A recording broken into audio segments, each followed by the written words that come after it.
नमस्कार. Marathi kitchen food चॅनलमध्ये तुम्हा सर्वांचं मनापासून स्वागत. तर आज आपण ओल्या लाल मिरचीचा 8 दिवस टिकणारा ठेचा कसा बनवायचा याची रेसिपी बघणार आहोत. बनवायला अगदी सोपं आहे. लगेचच रेसिपीला सुरुवात करूया.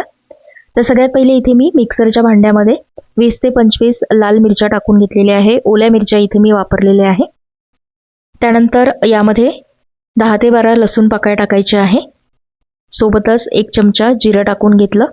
चवीनुसार मीठ टाकायचं आहे. 10 ते 12 कढीपत्त्याचे पानं टाकून घेतले. सोबतच थोडीशी कोथिंबीर टाकायची.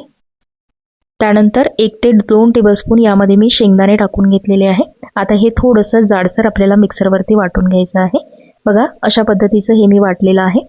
आता हा वाटलेला ठेचा तेलावरती थोडासा परतून घ्यायचा आहे. त्यासाठी कढईमध्ये 3 ते 4 टेबलस्पून तेल मी गरम करून घेते आहे. इथे मी शेंगदाण्याचं तेल वापरलेलं आहे. यामुळे ठेच्याला चव खूप छान येते.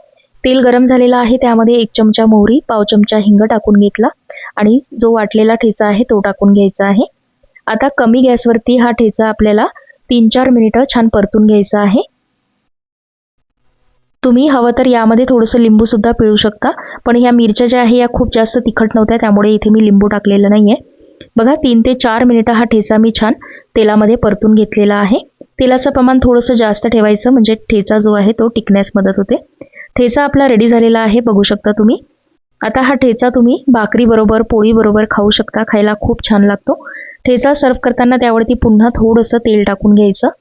तर 8 दिवस हा ठेचा टिकतो, याला काहीही होत नाही.